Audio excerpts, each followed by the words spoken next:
lost. You just wouldn't expect it.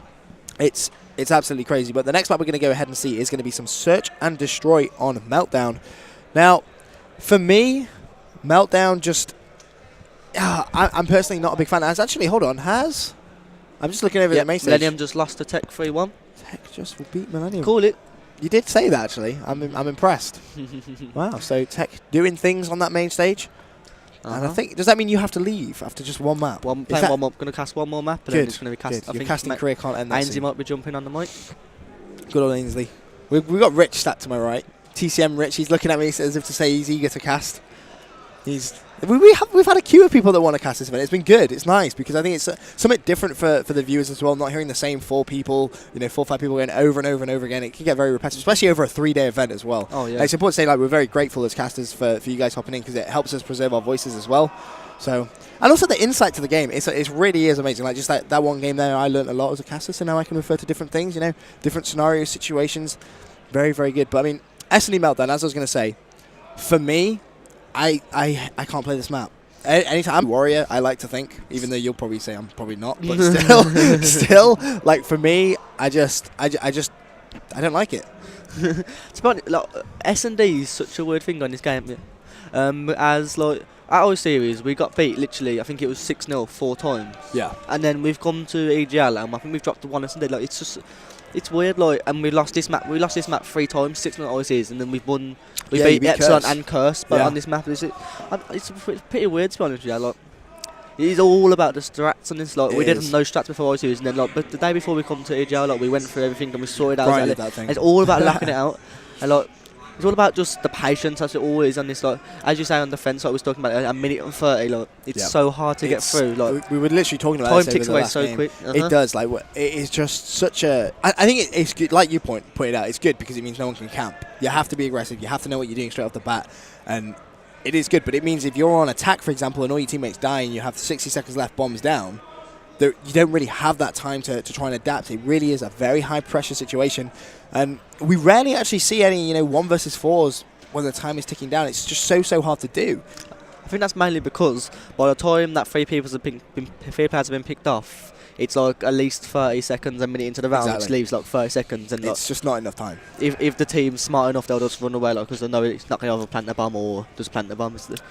Well, it's going to be 1-0 in this best of 5 to Fariko Allstars, as Bizzle is going to be the bomb carrier. Yes, he is. So Curse on the attacking side. I mean, for attack, do you guys personally tend to just go to B a lot, or do you prefer the A bomb side on this map? It really depends who you're playing against. Like we knew that. I think it's Vapes who goes into A. So like we never really went to A because obviously we know Vapes is like a really good player. Yeah. But it really depends on how it's working. Like B worked for us like 2-3 times, so we're not going to change up what's working for us. Well, Max managed to get a sniper shot there on Crazy, and that's going to be 2 players down already. Let's have a look at where Mac actually is. He was on that top overlook, now being a little bit more aggressive. Scene 1. He's picked off by Knifer though. That's a really good shot by Knifer, man. That was very good, but Bomb has gone down. And that's going to give 40 seconds left now, and it's going to be Knifer all by himself. Vapes gets shut down, and that's going to be 1-0 now to this Curse lineup. Starting strong, winning that attacking round first of all to get them started. And looking very good. As Vapes is going to be in that final kill cam, taking down Knifer. He was just trying to make his way straight down the middle. Unfortunately, couldn't do so.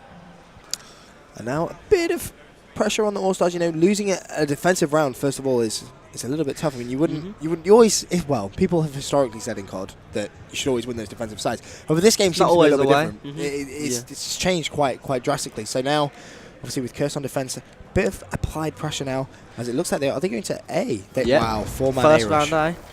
Well, and it's a big kill. That means that Fariko Allstars can lock every entrance off. But someone has been picked off. I'm not sure who that was in the middle of the map. So it was Torres by Bizzle. So this could. Oh, and that's a brilliant A by Matt, which means that Curse can close in on them as they have 3v2. So they're closing from all ways. So it means Allstars can't watch all ways. But that is big play by Crazy to pick off Matt. So it's a 2v2. Well, 2 versus 2 situation. 54 seconds left. Bomb not actually been planted yet. So. I mean, arguably they're in a very good position to actually plant this. Neither of those Curse players actually in the A roundhouse. Bomb is being planted, but someone is going to be challenging. Crazy needs to cover that bomb. He's checked the wrong side. Bomb is down though. He's done well to get that bomb down, but 40 seconds left. He's about to meet up with someone, I think. Where has he gone? I think he's going to be to his right, surely. Well, we'll bring up the map and we can see he's about to meet someone behind. Oh, I turned away. No. No, this is what is so amazing about Call of Duty as a spectator sport. Someone's actually defusing the bomb, surely. No. Was that dead body? It's a big kill. Oh, and Bizzle takes out crazy. It's a 2v1. Rush takes out. It's Bizzle. Oh, and Bizzle goes huge. That kill. That is a huge round for Curse. Big kills there. Rush just not able to manage to get that kill. Unfortunate play from him. But you can see the defuse coming in. Is Bizzle on his streaks? I think he will be with... Oh, actually, no, because he was last to last. So he's not going to get any points. That's a good point. For the bomb defuse. But still, he got 2 big kills there when it mattered most. I think he also picked off Torres as well. So he's definitely got 3 in that round. And I think he got 1 last round. So, yeah, he must be closing on them streaks, which is vital for this map, as proven yesterday. Yeah, as proven exactly by you. Hitting 4 with your streaks in the very last round. He has an R60. He has that. So he's close to the house storm. Explain this to me. Overall, EGL9, I've seen 1 person get a kill with an R60. That is it. It's more of a decoy. Like we said this yesterday. Like when I had an R60 and we pushed up to B, you got to think of it like they have to look at the floor, because if they don't look at the floor, they don't shoot the R60. They're going to blow up. So at the same time, we said like we're going to push up, and we had someone following the car. So either way, he had to shoot the car before. Either way, he was dead. That's awesome. So there's just one guy following the R60 around the map. That's amazing. That's such a good strat. I wish I'd seen that. That would have been funny. Would have loved to have called that out. He's actually right here. We just pushed up the right street. That's amazing. Well, Bizzle, he has that R60. He's very close to that Hellstorm missile. He's seen someone right in front of him. He has got someone on his radar there, but it's 4 versus 3. I think he's going to get a Hellstorm. That's why he's going straight for the plant. Yeah, it would make sense. Or in his 1 kill. This is so huge. This could literally win him the map. He needs to stay alive. Needs some help from his teammates. On that left-hand side, Rush is actually taking down Vapes. And that is a big kill by Torres. That could literally, if he got that Hellstorm, and then he could have even got a lightning shot, that literally would have won the map. And now it's a Blackpool 1v3 versus 3, I think. Yep, there's only 2 left. He's managed to shut down 1. He's going to see someone on that B bomb site. Tries to hook that nade across. He needs to check that bomb as soon as possible. 22 seconds left. Goes to the wall, but Torres managed to shut him down. And that's going to be 2 rounds to 1. Curse have come back very strong after having control over that hardpoint game for quite a while, and then all of a sudden losing it right at the very end. Over the last 3 hardpoints, they completely lost control over it. And now they've started strong, but it looks like Fariko now starting to get a little bit of momentum there. We could hear Torres trying to get himself pumped up. Big kill from him. And I've seen a lot of players actually using the Scorpion. I mean, is it a better gun at LAN than it is online? So we had this discussion like at our series. I actually didn't think it was that good, but then speaking to a few Americans, like Killer said he uses it and it is really good. But I don't know if it's just because I had a bad noise series or what, like it just didn't seem it was working. I haven't used it since, but I think I'm going to try it today. So it should be interesting. We'll look out for that, because I mean, in terms of your team, Cloud, who is your next game actually going to be against? Epsilon on main stage. Epsilon on main stage. Now, are you feeling confident about that game? Well, we've played them already, and we beat them 3-2. It was last map. This map we beat them 6-4. So it was a really close game. We're playing against King Jerd. So King Jerd. We were watching him yesterday on main stage, and he just went off. I think it was against the French, wasn't it? It was against Millennium. Yeah. And he just big kill by Knifer. Nice snipe right there from Knifer. And he's going to level the playing field, make it 3 versus 3. We'll stay on board with Knifer for now. He has that bomb. And he's just going to be taking his time. We'll have a quick look at that map. In fact, Knifer has just seen someone on that dual band. Black is taking down Torres as well. And Rush pushes up the 1. So it's a 2 versus 2. This round is huge. This is either Curse are going to take a 3-1 lead and get the momentum, and then they could storm it, or Fariko are going to level it up, which obviously gives them the momentum as well. So this is a big round for both teams. Bomb does go down. 43 seconds left. Knifer gets taken down by Bizzle there, and Rush shuts down Black. 1 versus 1. Let's have a look at Rush. Rush versus Bizzle. He just needs to stay alive. He needs to remember that Bizzle has to defuse the bomb. He needs to stay alive, and he's seen him. Oh, that's a smart play by Rush. Oh, Rush! That is a huge kill. Whew, for a minute there, I thought he was going to get turned on, but he managed to stay composed. And also, I think he one-bombed him there. I think he actually did one-bomb him. Not to wait. Well, we'll see. He shot him between his legs and then one-bombed him. That's a big kill. That's lucky he managed to get that one-bomb. That's one of those times where one-bombing paid off. It's going to be 2-2. But as well as that, I think he has that R60. Yep, he does. Well, that's actually Bizzle. Let's have a look at it. Was Rush, wasn't it? Yep. Rush with the R60 as well. He's working to his Hellstorm as well. This is where he needs to use his head and play really smart, because I wouldn't say he should be giving up the round just to get that, but he needs to play really safe just to make sure, because that will literally win on the map. So like it stops the other team from going to B on both sides. So like it means they get free control over the bomb. Otherwise, they're obviously going to get killed by the Hellstorm. Also acts as a UAV if nothing else as well. You can call it out to your teammates. You know exactly where they are. As you can see, Curse have actually got into A-bomb and they killed the guy in A-bomb, so it's a 4-on-3 situation and they've all entries locked down. So if Curse don't win this round, Rush that died as well. So Rush as we said, Hellstorm. It's unfortunate play. It's also a 4 versus 1 as well, so that's crazy. He can go big for his team. Big kill, that is. Stop. At least he might not win the round, but it's denying the other team from getting their streak. So it's a big. As Beetle picked up 2 that round, I think it was. So. Oh, can Crazy go big? He's going to actually try Crazy going bomb. huge. Oof. Shuts down Vapes. Unfortunately, does get taken down by Black, and that's going to be 3-2 to Curse. But Allstars are coming back into this game. They had 2 rounds deficit. They've managed to draw it back to roughly equal now. However, a bit of pressure on them. They are going to be on attack, so they do need to win their attacking round once again, because they're just not looking very good on defense right now. That seems to be where Allstars are falling down on this map. I'm not sure, well, to be honest with you. Like, you'd think that, like Curse, like we said this yesterday when we played them, like, they're such a disciplined team because they're all like, I wouldn't say it's because they've been around for ages, but like, just for the simple fact that they've got Mac and Vapes in their team, like they're going to be so disciplined. So you'd think they'd be winning the defences, but it's the complete opposite way around, which is pretty surprising to answer. Yeah, both teams are picking up the attacking rounds. On board with Knifer once again. He's going to... Has he got that sniper as a secondary? I think he does, but he's just going to be checking that flank. He has a teammate also checking the flank, so bit of lack of communication for a few seconds there. Trying to peek out towards that B-bomb side. Does get EMP'd. And for me, EMPs are nothing more than just a pain. Yeah. They're just it's not like you're getting stunned and you can't turn, but it's a simple fact, like, I'm not sure. I've been told it affects your aim assist, but I'm really not sure. So you see, he had no red dot then. He couldn't, like, his aim, he didn't know if he was going to hit him or not, so it really affected them hugely there. Bizzle just got a 2-piece, and it's a 3 versus 1. It's crazy. Got 2 Crazy last up for his team once again. Oh, and Bizzle goes huge. I think he got all 4 that round. He did. That was so unfortunate from Crazy because he anticipated exactly what he was going to be doing, but when it came to actually winning the gunfight, just couldn't do so. And you can see there Bizzle taking down Crazy off that head glitch. Nice play from Bizzle. Bizzle's such a good player. I mean, I've stressed it so many times throughout this weekend. He's fantastic. He really is a great player, and with no disrespect to the Fariko Dragons lineup, without Bizzle, they just don't look as dominant. So come COD champs. When you've got a player like Bizzle, though, it's always going to be that way. Like, he's such a good player. Like, as you say, like, most people won't remember him. Like, he teamed with Vapes. He teamed with his exact team. Well, apart from Black at EGL9 when they won it, and like he's always like, literally one of the best SMGs in the game. And like he's just always been good. Then he stopped playing a model for free, but he's come back now, and like he's literally back at the top easily. He's such a good player, and I think very well nearly picked up 2 kills there, but it's going to be left to Mac 1 versus 2. He's going to try and jump down to challenge Torres.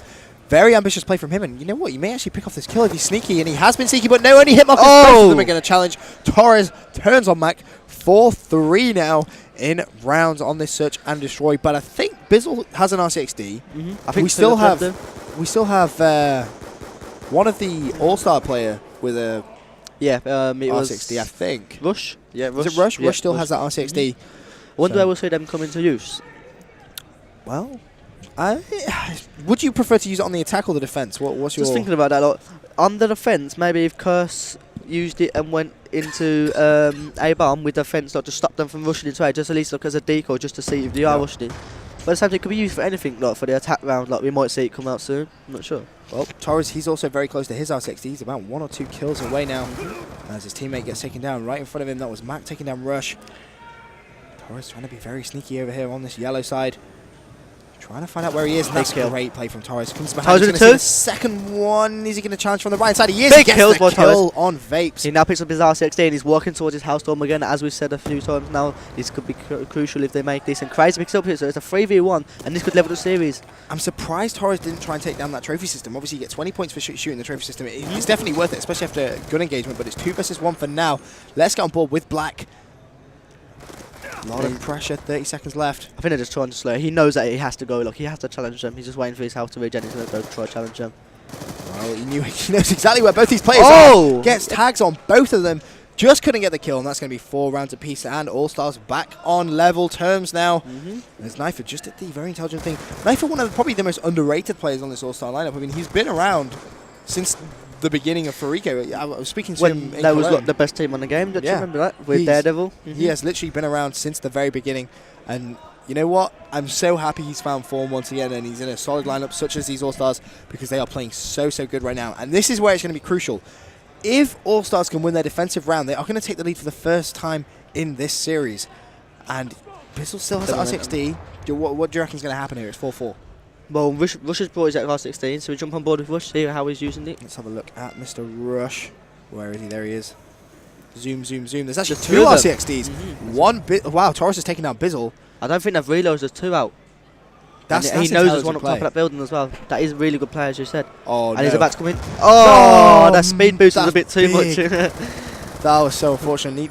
I was saying players really need to practice their need for speed before they start driving these RCXDs. No driving lessons. Yeah, we've seen some really dodgy looking RCXDs over this past weekend. But for now, 2 versus 2 scenario on board with Cursemak.